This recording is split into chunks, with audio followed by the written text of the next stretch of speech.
right now tech companies are trying to sell us all this stuff, the metaverse namely, but they're using the mechanism of science fiction to sell it to us, right? They're like presenting us this idea of a future, which they've basically cribbed from science fiction novels, from the 80s and 90s, which they've like conveniently excised of any political criticism or context and just taken the sort of surface trappings.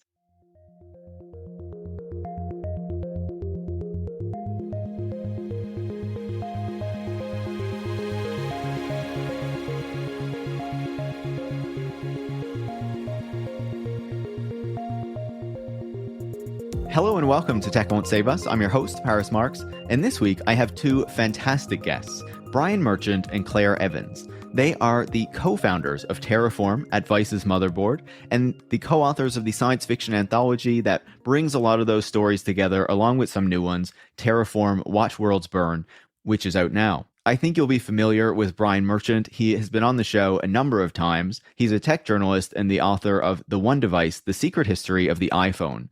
Claire Evans is a writer and musician. She's the author of Broadband, The Untold Story of the Women Who Made the Internet, and the singer of the Grammy-nominated pop group Yacht. I was so happy to have both Brian and Claire on the show to talk about their new science fiction anthology, what was behind it, where the idea from this originally came from back when they started Terraform at Vice back in 2014, and what we can really learn from these stories of science fiction that challenge the conventional wisdom that we have around technology and that present these technologies in a really critical light. Is this really illustrating the way that we think about the future in a different way? Or is this about having us reflect more on the way that we think about technology in the present, the way that it's implemented, so that maybe we can stop some terrible futures from coming into being? I really enjoyed this conversation. I think you're going to really enjoy it too. We touch on so many different angles of, science fiction and the future and these tech billionaires and everything else. It's a great show. Now, if you like this conversation, make sure to leave a 5-star review on Apple Podcasts or Spotify. You can also share it on social media or with any friends or colleagues who you think would learn from it. If you want to support the work that goes into making the show every week, you can go to patreon.com/techwon'tsave-us and become a supporter. Thanks for listening and enjoy this week's conversation. Brian, welcome back to Tech Won't Save Us. Thanks for having me as always, Paris. Once again, you're obviously the person who's been on the show more than anyone else. I have to defend my title. I have to keep that being the case. So I have to make my repeated guest slot. I don't want to let the people down, They've come to hear that rich baritone. Is it a baritone? I don't. Maybe it's a more of a. Anyways, I'm here. Thank you. Welcome. And of course, we not only have the most frequent guest, but also a new guest as well. Claire, welcome to the show. Hi, thanks so much for having me. It's an honor. Absolutely. I'm very excited to speak to you both because you had this new science fiction anthology with like a ton of short stories that you've edited that is out there now, and that is really fantastic. Like, I love the stories in this. I've read the whole thing. But this is a project, Terraform, that did not just begin with this book, that you've been working on for a number of years. So what was the impetus for Terraform? How did you decide to collaborate on this project? It, was kind of a lucky, kind of a serendipitous thing that happened back in sort of the Vice's Wild West year days, where Claire and I were both working for Motherboard in different capacities, and we'd met. I was a staffer there at the time, and Claire was doing, she was the futures editor, which is a cool title, and I would love to have that title someday. But we were doing, mostly just, journalism and some culture, investigation, tech culture stuff. But there wasn't a lot that we were seeing anyways in terms of speculative fiction, in terms of, science fiction on like the most mainstream sites and social media platforms that we would visit. It was out there, but to our mind, it should have been sort of playing a more dominant role at this point where we were seeing all of these wacky tech ideas, all of these sort of frontiers being pushed, both good and bad, leaps in science and innovation, and then all the bad stuff on the labor front. It seemed like a ripe moment for speculative fiction to come help make sense of it. And we decided that we should, try to make some of that happen. Vice was a big platform. It still is a big platform. It's a great platform for taking a swing like that. So Claire and I started talking, and we just decided to make a full go of it. I think that's the gist of it. Would you say, Claire? Yeah, I think the only thing that I would add is that the stories that we were seeing run on Motherboard at the time that we started Terraform, and the stories that Motherboard still runs, kind of read like the opening pages of a science fiction dystopia. And so it was sort of the project of taking these headlines and thinking like, what happens 5 years down the line, 10 years down the line from this story? And wouldn't it be really constructive to workshop some of these futures so that we could potentially anticipate and prevent the worst outcomes? I mean, that's a very kind of utilitarian view of science fiction, but in the context of the kind of short form stuff that we were running and the fact that it was always in response to what we were publishing on the nonfiction side, it just felt like a piece of a larger kind of critical puzzle for understanding the world. No, I love that. And I think it contributes really well to doing that. Like, reading the book and having read some of the Terraform, stories in the past.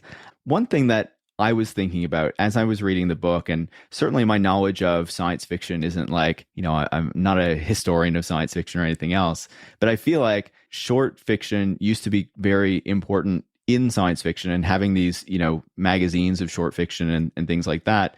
Is there less of that today? And do we lose out by not having so many of those short stories that can respond to things, as you're saying? No, short stories are still very much, part of sci-fi. I just think like all literature and like all media, it's just more sort of marginalized and siloed than it used to be. Obviously, we're not getting paperback magazines of amazing stories. We're not buying those at the bus stop like kids used to in the 50s, but it's all out there. It's just much more distributed and diffuse than it used to be. It is, and it is also that I do think that you used to be able to, crank out short stories and you could scrape by, right? Like Philip K. Dick style, or, some of these guys that were, sending their stories all over the place and making maybe you weren't going to get rich usually, but it was like a viable mode. And now it's a lot less so. Like most science fiction short form publications, the rates are low. So I would say that as, there's been more of an expectation to see this stuff on your streaming platforms, in theaters, in bigger budget arenas. I do kind of feel like the short form area has, like Claire said, has been siloed and it's become more of a niche practice. And it doesn't still enjoy sort of having the benefit of sort of like a literary machine where the New Yorkers still has literary fiction, and you've got the Iowa's writer workshop, and you can still, there are viable ways to kind of still do short fiction. If it's literary fiction, it's a little bit less so for science fiction. It's a more of a wacky sort of prospect. And I would still love, as great as Terraform is and was, I would still love for there to be a big sort of marquee, another huge, that puts this stuff front and center, because Terraform was part of Motherboard, which is part of Vice. Another big Omni saying we're gonna do short form science fiction. We're gonna do it so you can't look away. And in many ways, Terraform, that was what we did. But I still think there's room for more of this. And I this is a reminder. It's a time that we get to drop this big brick of a book and say look, this is out there. These stories, and it's really fun. I mean, I'm biased, obviously, but to just spend 10, 15 minutes, boom, that was that future. Let's think about it for a second. And boom, here's the next one. In this future, Omar Al-Akkad's Busy, the very first story in the anthology, is about a future where most people are unemployed and you can only get a job sort of at an old New Deal style, they call them entropy mills, where you go and you generate randomized data for tech startups to use. It's such a brilliant idea. The story, and it packs in a narrative. It's very, really compelling. We learn more about this protagonist and why he's showing up at this entropy mill at this given day. And then it weaves the story, but you also get this window into this world. It offers you the texture and the tools to think about it in a different way that a think piece or a news report or even a full episode on whatever a Black Mirror episode would. It just inhabits that space, and then you can move on to the next one. And I think it's a really exciting prospect to be able to drop this thing out there. I think you've described that really well, Brian. And reading through the book, there's so many of these stories that are just fantastic and have this way of making you I guess, think about these technologies in a different sort of way. Like, I'm sure some of the people who will be reading the book will be very critical of these things anyway. But even if you are, and especially if you're not, like, it does give you another way into thinking about the technologies and the futures that they are kind of pushing us toward. And, before we talk broadly about those futures and how we should think about them and what role science fiction can play in getting us to think through them, I guess that part of the reason this was able to exist in the moment that it did was it because Vice was at a particular moment where it kind of had the money and wanted to look to be doing kind of innovative things. Like, do you think that this thing could get started in the way that it did today? Or, is it very much of a moment that offered you a unique opportunity to do this? There definitely was a lot of things that went right and allowed us to do it. And we had a publisher. I should shout him out, Toby Campion, who was a kind of a big sci-fi nut, and he loved to take big swings. And he was very good at making the case for this stuff. And it turned out that it actually was a very good business proposition for Motherboard and for Vice, because sci-fi is cool. You could sell ads and packages and stuff around sci-fi. So it does take having the right person who's interested in this stuff in the ecosystem to be able to do it. And I don't know how much we need to go behind the scenes here, but just briefly, Claire and I have had some talks with folks about maybe trying to spin off or do a Terraform-like project if and when the Terraform project concludes at Vice, or do something similar. It is a really interesting prospect. It is. And we had some conversations with some Silicon Valley investor types who see this in their terms, talking about efficiencies, and they're looking at the market going, wait a minute, short form market of science fiction is really being underserved. There's this huge value gap between a short story that somebody's going to make $200 for writing, and then it's just Black Mirror, where it's this multi tens of millions of dollars proposition, and the MCU, and it's how do we connect these two, even from a business perspective? And then we heard some feedback from some folks that were just well, it's an interesting idea, but how do you get that to a unicorn status? And it's the reality is something like a science fiction magazine is very unlikely to ever become, an Uber style. Nor would we want it to, for the record. Oh, of course not. No, but in terms of scale alone. But it was really interesting to hear these. So what would it look like if you were really going to start a science fiction project? And that's still, I would say that's kind of just, it's simmering, and we still have those conversations, and we're still feeling around for a way to do it.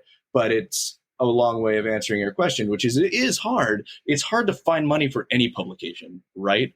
Science fiction, short form, speculative fiction is a pretty niche subject, but it has this huge and robust case that can be made for it also. So I think that it's still possible. I'm sure somebody will come along and do it well again.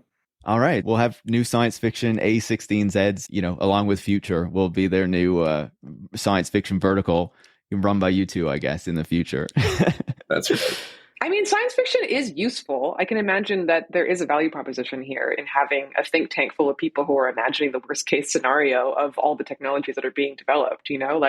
I think that's worth whatever you can pay for it. That would be, yeah, I bet we all wish, Facebook, Uber, Amazon all had people doing that 10 or 15 years ago. And there is foresight work. There's science fiction writers call it foresight work, when a company comes and says hey, we read a report or write us a story. It's this fascinating little sort of neck of the science fiction industrial complex, I guess, where people are doing sort of this work for marketing agencies. Lowe's has a whole division that's all about, you're trying to, use science fiction as a predictive or analytical tool. So it is, there's absolutely room for stuff like that out there. But I would say what we're mostly focused on is, tearing apart the here and the now, and what the technological tools that surround us every day really stand to do for, in a given scenario or to the average person's life. I'm curious. So you read when Jeff Vandermeer got Galley of the book, he described this as thick. It's true. And we've had a lot of great folks in the field say really nice things about it. I'm curious to see, did one story stand out to you? You're used to interviewing me, and now you're back at it. It's just instinctual now. It's tough to like point to just one because I've been reading it like over the course of a number of weeks. And so I feel like at this point, like if I were to point out a story, it would be like from closer to the end of the book because I'm probably like off the top of my head, like forgetting something that's earlier on that like I really liked. I don't know if I'd want to like specifically point to one and say like this was one I liked. I will say like the zombie capitalism one I really enjoyed. I read that one earlier today.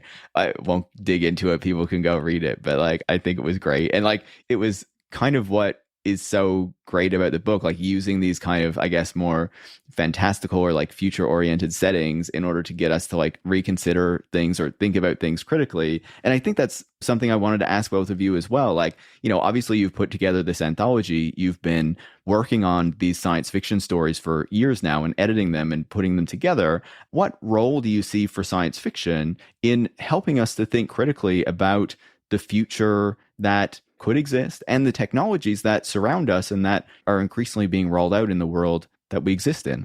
Yeah, I mean, I think we talk about this a lot, but one of the things that people think about science fiction is that it's about the future, right? That's like the default assumption that science fiction is going to be about the future. It is, but of course, it's very much about the present. And I think the people who are the most competent at writing sci-fi, really powerful science fiction, are people who are looking very, very closely at what's happening around them at all times and who are looking in unexpected places and who are looking for the unexpected overlaps of certain important things that are happening around them that might not be in the same domain as one another, and tracing where those overlaps are going to happen and anticipating them. So it's really like, it's not so much about imagining the future. It's about like finding where the future is already kind of latent in the present and like pointing at it and being like, this matters, this is going to matter, and here's why. The fact that it's like played out in a story is just like for us plebes to wrap our heads around it. Everything that's important, everything that's vital is already here.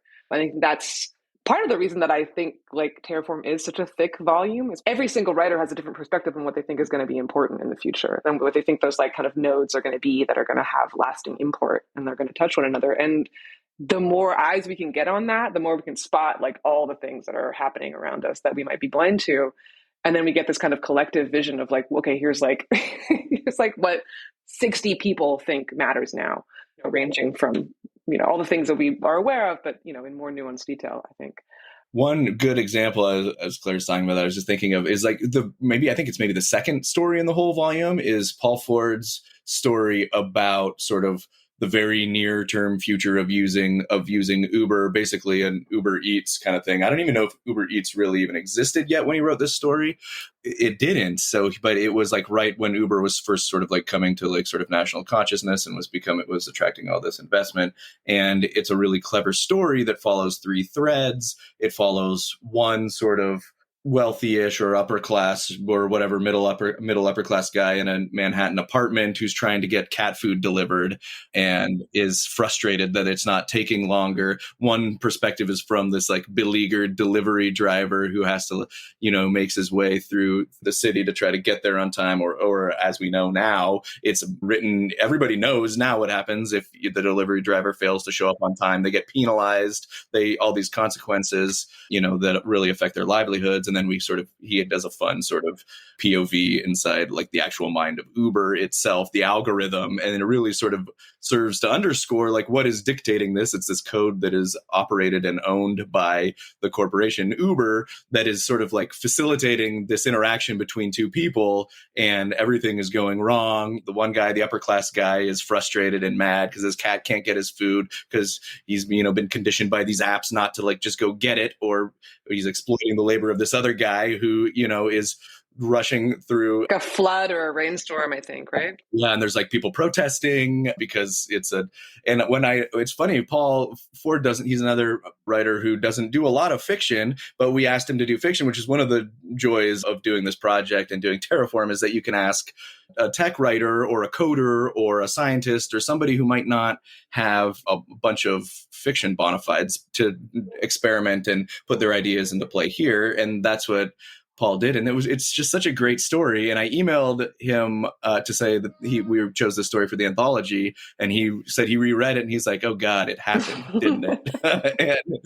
And it did. Our so much of our life is now mediated by these, these interactions and these transactions between, user and platform and invisible or semi-invisible laborer that we expect to do this work. And having the opportunity to sort of examine that at the sort of the point of this, this nascent relationship growing and developing, like it, I think it sure helped me think more critically about what the ramifications for this technology were. I think we see now that time and again, we wish we were more critical. We wish we could just burrow more deeply into those node points. And I think Terraform, well, you'll find at least 52 of those, probably more, because some of those stories overlap or have myriad node points they've identified. And to that end, while I'm talking about the gig labor one, the other one that's great is about, I don't know how much I should spoil of any of these, but there's a story called Dream Job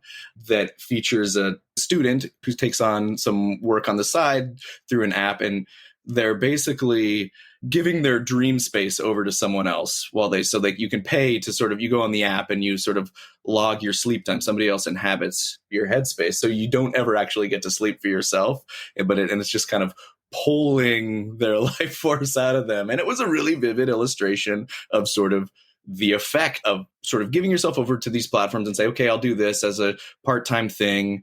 And then the companies, this is all subtext in the story. It's not explicit and it's more powerful for it, but you slowly give more of yourself over to these arrangements. And then to these, companies find really tricky ways of keeping you, motivated to log on more. And before you know it, it's a real burden. And it is a real burden for a lot of working people. So having stories that can sort of drive these points home and underline them and emphasize them in ways that, are not the same op-ed, polemic, or whatever, I think is really useful. Yeah, it's like the emotional piece that's missing from other forms of critique about technology and the contemporary condition, like connecting it to people's lived experiences, making it relatable, making it visceral, making it something that kind of haunts you.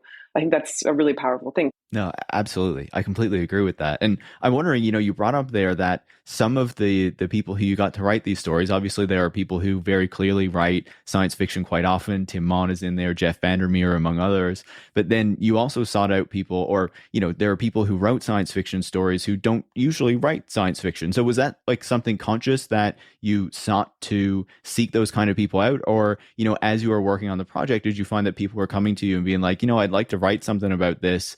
And then, you kind of went with it? Well, there's a couple things to that. One is that if you reach out to like a literary fiction writer or someone who normally just writes, real fiction or whatever, and you ask them to write a science fiction story, a lot of the time they'll want to do it because they've never been asked and it seems like fun. Doesn't sound like work, it's like a lighter ask in a weird way, because it's something they want to try or it's something experimental. Like, for example, we asked Ellen Ullman, who's like this great technology writer and essayist who writes novels and stories about her personal experience as a coder in Silicon Valley in the 80s. She's never written a sci-fi story before. She wrote a sci-fi story for us. And it took her like 3 days to do it. And she was so excited about the possibility of doing something totally out of her wheelhouse. Then there's like the tech writers, journalists, and scientists that Brian alluded to earlier, who have a lot of specific knowledge about something, but have perhaps struggled to make an emotional connection with people on, the subjects of their discipline, or they're so like siloed in their academic or journalistic worlds that they're not able to kind of connect the broader implications of the stuff that they're reporting, like, climate change, for example. And fiction allows them a new way to reach people and a new way to communicate the stuff that they're really passionate about. So there's a couple of different manifestations of the non-sci-fi writer trying their hand, but it always turns out interesting. And I think for a lot of writers, it's kind of liberating and fun for them to take it on. Yeah, and some of them turn out to be really good at it and really fun. Like Sam Biddle, who was he's at The Intercept now, but he ended up, I think, it was just on a lark because I saw him make some funny tweets about CES, the Consumer Electronics Show that for a long time, like the whole tech journalism apparatus, like descended upon every year. And he was just kind of making fun of it. And I just said like, hey, like do this, but like 50 years into the future. It was just so funny and like so on point. And he had a blast doing it. And he just became sort of a regular writer. I think he wrote 3 or 4 different speculations for us. And one of them's in there. One of them is about when word leaked out that Slack was not ever deleting any chat logs. They're just being like stored forever. So it's like the story on the premise of like having to like sort of like a coworker having to relive some of these permanent chat logs and trying to go through the steps of deleting them, which, you know, are magnified for comedic and narrative purposes. But it really sort of, again, you get to embody this thing that Sam had written about and reported on in one capacity. But now it's like, okay, like, you know, like, what does this mean? And you really get a sense of like sort of the distress and the anxiety over this prospect that like anything you've ever said, a one-off remark, gossiping with your colleagues or your coworkers, and you can't delete it. You can't, like, what does that mean? Like, what does that mean for the future in like 10 years, something? I mean, now we're seeing that all over again, like with the tech platforms and the overturning of Roe v. Wade and these texts that are now permanent. Like, there are so many people now who just are living with this possibility that these electronic records that are not controlled by them anymore are in the hands of tech giants who can turn them over to authority. I mean, there are things that,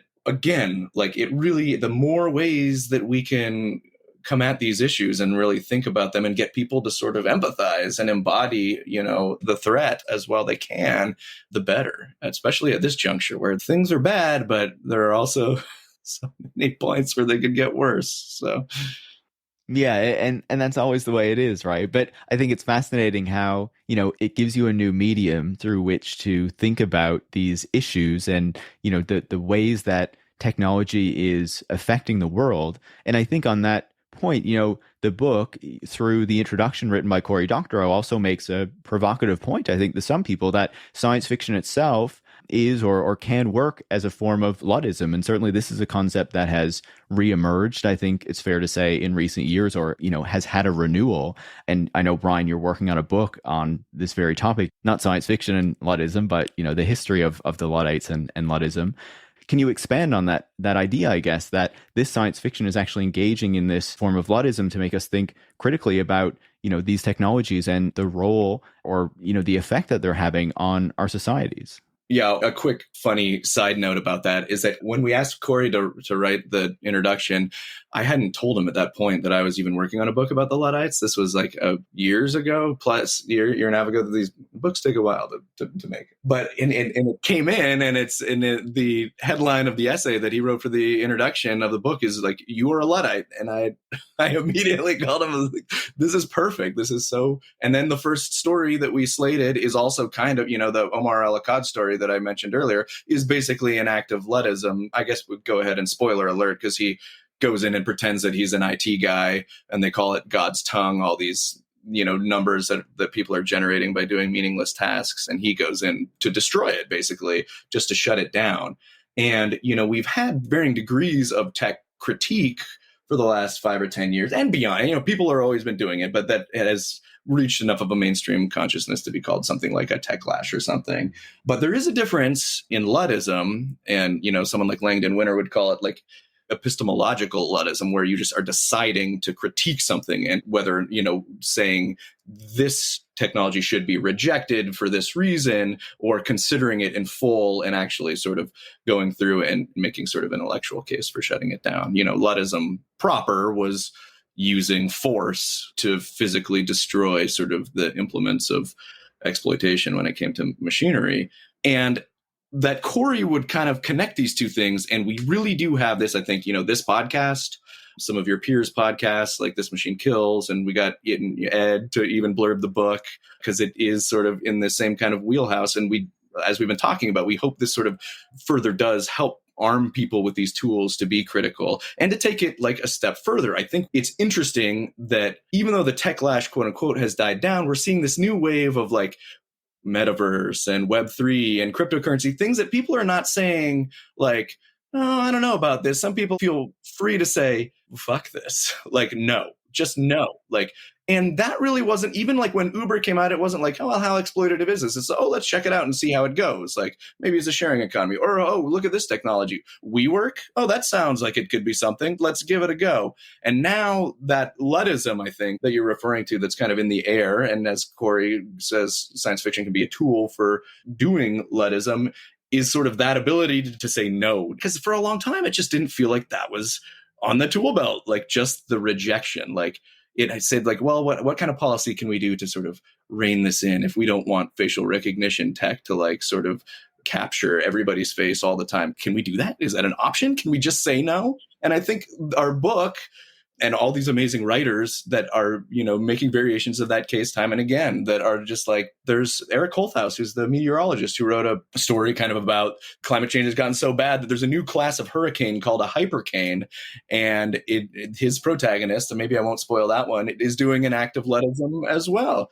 There are a lot of these stories. And it was funny, but it feels culturally like we are at a moment where the more that we can encourage that, not just blanket denial of every technological development, but critical evaluation where denial is a possibility, where we can say no. This is maybe a goofy thing and to compare it to, and I'm going to probably sound like a dork doing it, but that Ryan Reynolds movie, the time travel movie, did you either of you see this? It was like the biggest one on Netflix for a while. He's a time traveler, and they find out that he goes back to his childhood home, but it becomes clear throughout the story that time travel was sort of deployed for commercialistic gain. Some mega corporations benefited from time travel. They exacerbated inequality, blah, blah, blah.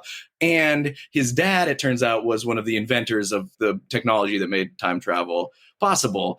And instead of just going well, let's rein this in, the movie was just let's go and destroy it so nobody can do time travel because it's bad, because no good can come of it. That, to me, it felt it was whatever. It was a dumb movie, but it was novel to me, the extremes. Just shut it down, just say no, just walk away from it. Just say no. Just say no, right? It's the lettist PSA. Just say no. Yeah, in a lot of ways, I hope that this book can give people the tools to sort of execute science fictional or technologic letism more thoroughly and readily. To Brian's point about the refusal that we're experiencing, it's kind of this weird snake eating its own tail too, because right now tech companies are trying to sell us all this stuff, the metaverse namely, but they're using the mechanism of science fiction to sell it to us, right? They're presenting us this idea of a future, which they've basically cribbed from science fiction novels, from the 80s and 90s, which they've conveniently excised of any political criticism or context and just taken the sort of surface trappings. Same thing happened with cyberpunk, right? Just take what's cool and then get rid of everything else that criticizes, corporate power.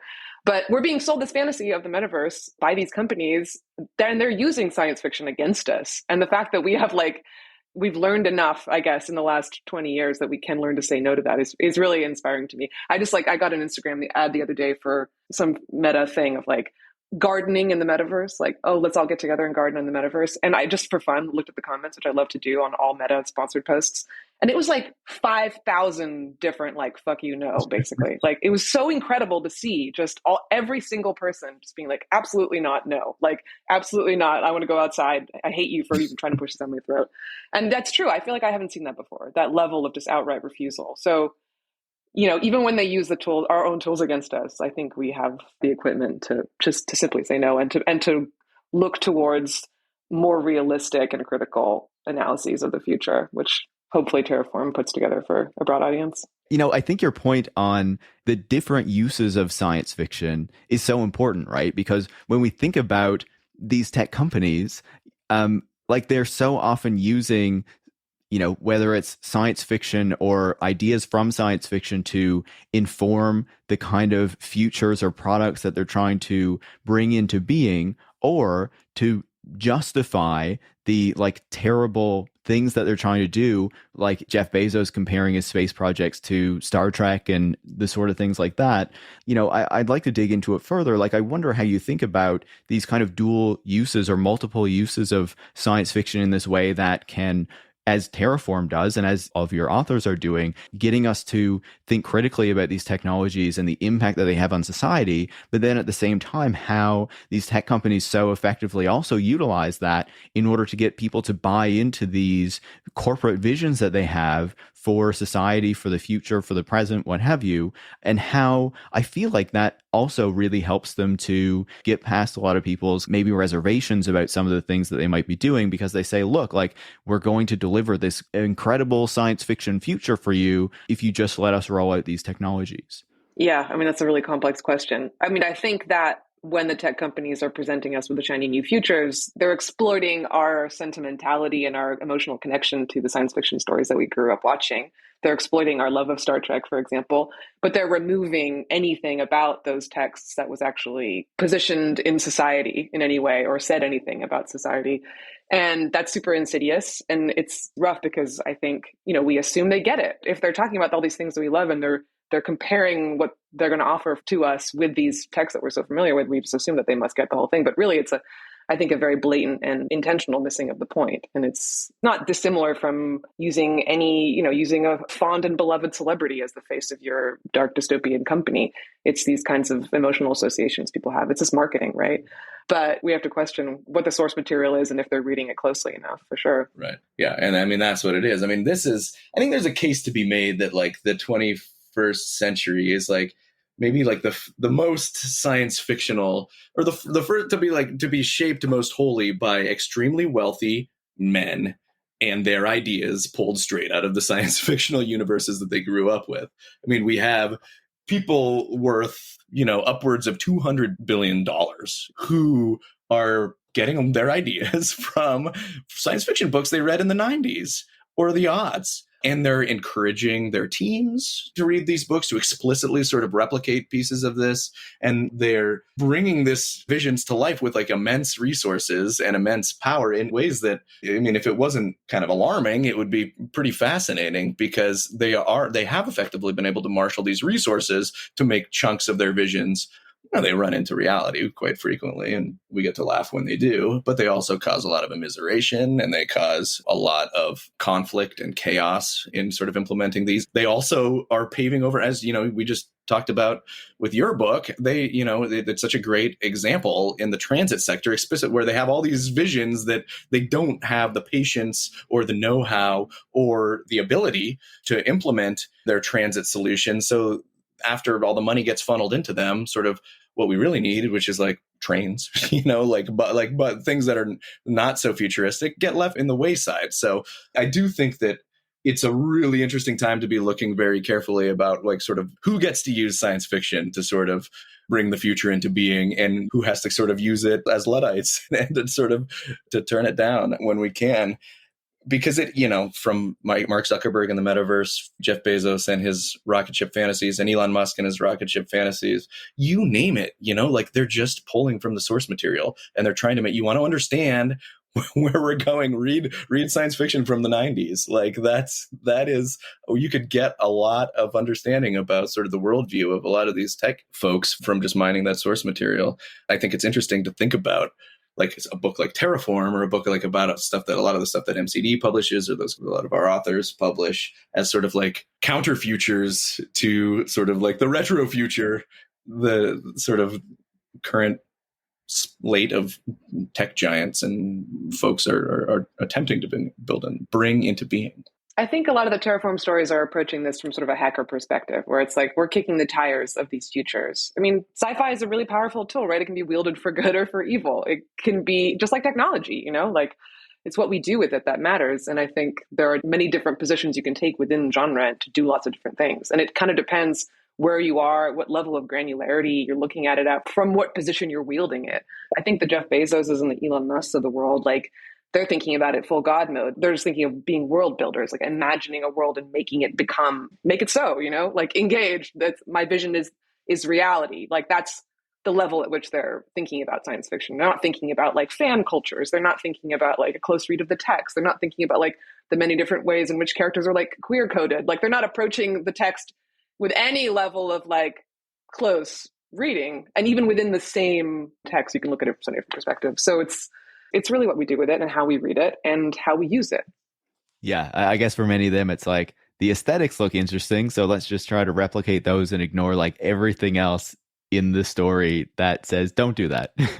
Yeah, exactly. I think it's the aesthetic, it's the shiny tech, it's just like taking that, but it's also the often and even sort of astute and layered cyberpunk sort of narratives, like from Gibson and so on, are sort of guilty of this too. It's of like sort of the young man's hero journey, where they like in Stevenson, where they get to like, yeah, like the world is fucked up, but they get to like have all these adventures through the technology, and they get to sort of like emerge victorious somehow.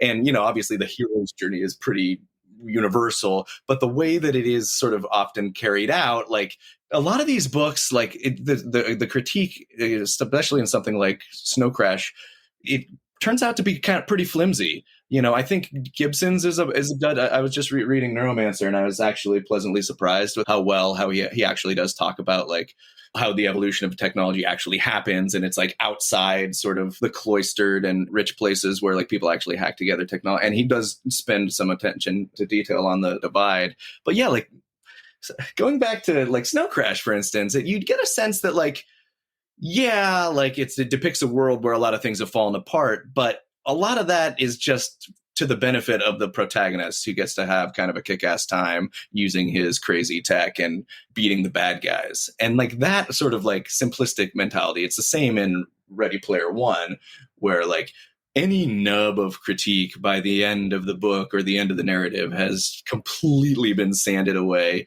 in the mold of like sort of the video games that it represents. Like it's just about either conquering or just like the badass tech itself or the friends they made along the way. So like, yeah, I think it's like they may be using that as a reference point, but it's also worth asking like what pieces they are drawing from.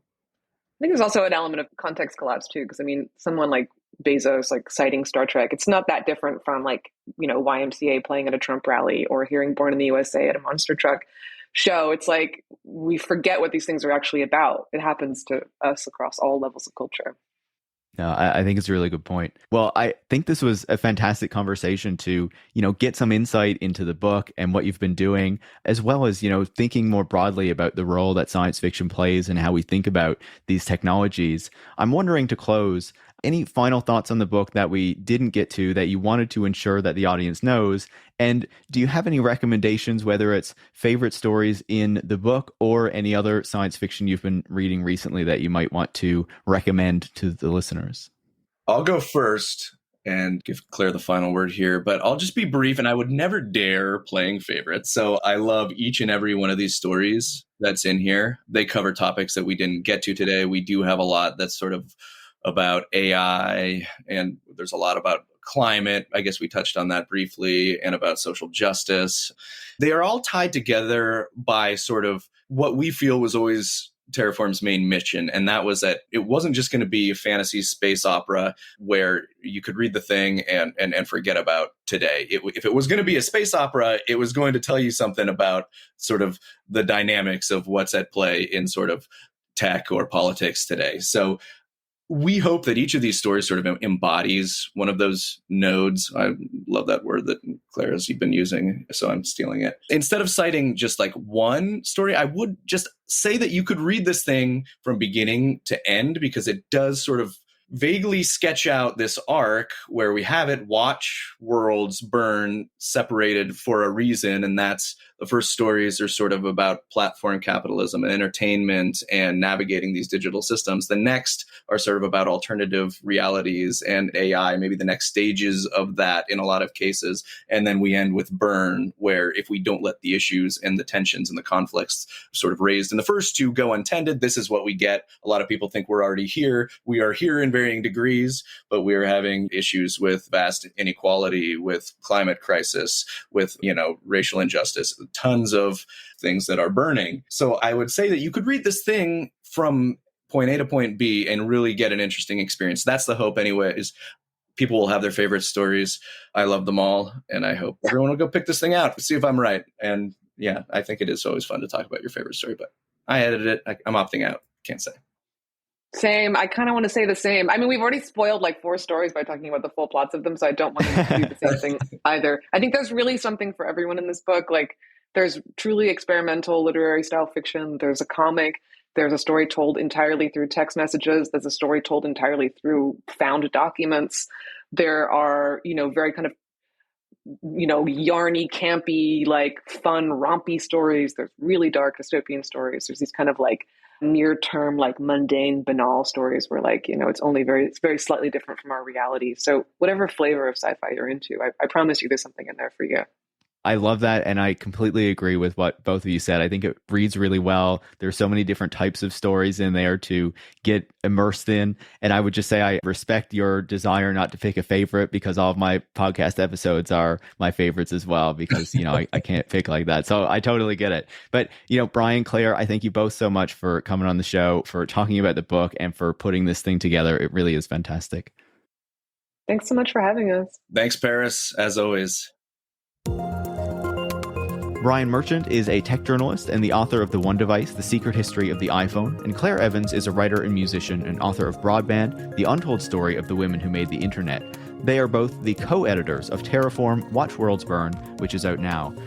You can follow Brian on Twitter at @BCMerchant, and you can follow Claire at @TheUniverse. You can follow me at Paris Marks, and you can follow the show at Tech Won't Save Us. Tech Won't Save Us is produced by Eric Wickham and is part of the Harbinger Media Network. If you want to support the work that goes into making the show every week, you can go to patreon.com/techwon'tsaveus and become a supporter. Thanks for listening.